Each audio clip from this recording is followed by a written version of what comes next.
Mabuhay Pilipinas! Maligayang pagbabalik dito sa aking channel, pero kung bago ka lang, pasuyo ng like and subscribe. Salamat agad. Ngayong araw ng Sabado, September 21, 2024, kabayan, update lamang po tayo dito po sa binabantayan nating Bagyong Igme.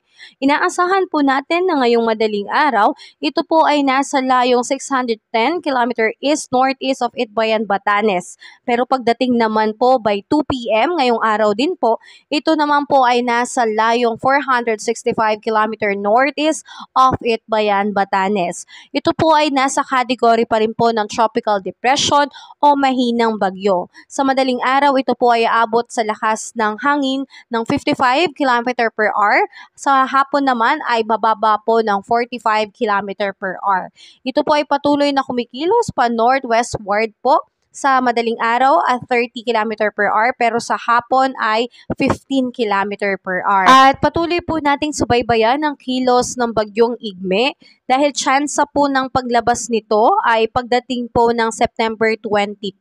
So inaasahan natin na by that time, ito po ay nasa labas na po ng Philippine Area of Responsibility, pero malapit pa rin po dito sa may north of Itbayat, Batanes. So mga kababayan, tayo po ay patuloy na mag-antabay at maging alerto, lalo na po sa biglaang buhos ng ulan, at lalo na po kung ating area po ay bahain, lagi po tayong mag-ingat at kung maaari ay huwag po tayong lumusob sa baha dahil ito po ay mapanganib sa ating kalusugan. Maaaring makakuha po tayo ng iba't ibang sakit. Sa ngayon mga kababayan, pagkatapos po nitong Bagyong Igme, nakalimang bagyo na po tayo ngayong buwan ng Setyembre. Nalagpasan na po natin ito pong Bagyong Enteng, Bagyong Ferdy, Bagyong Hener, Bagyong Helen, at ngayon po ito pong Bagyong Igme. So asahan natin mga kababayan na wala po muna tayong nakikitang posibleng magiging kasunod na panibago o bagong bagyo na mabubuo sa loob at labas ng Philippine area na maaaring makaapekto o pumasok sa ating bansa sa huling linggo nitong Setyembre.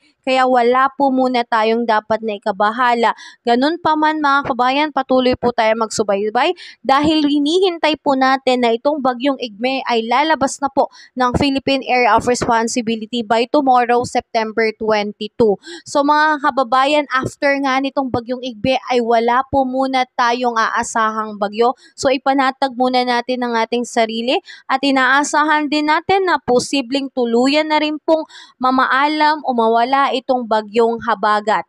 At sa mga susunod na araw ay ito po ay papalitan naman nitong northeasterly wind flow o hanging hamihan na iiral mula sa extreme northern Luzon na hudyat na po ng nalalapit namang pagpasok ng amihan season sa ating bansa. So tayo po ay makakaramdam na po ng malamig na simoy ng hangin. Dulot po yan nitong hanging amihan. So mga kababayan, patuloy tayong mag-antabay dito po sa ating panahon.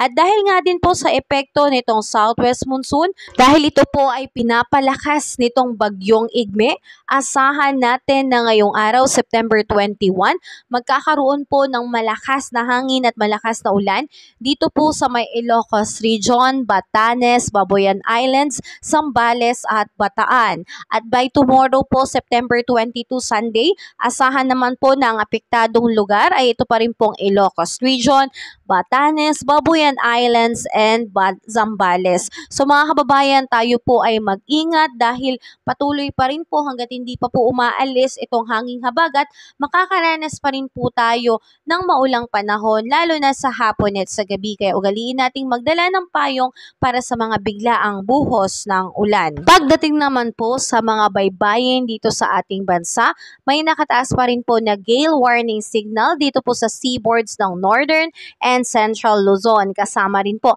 ang western seaboard ng southern Luzon. So ingat po tayo lalo na po sa mga maliliit na bangka.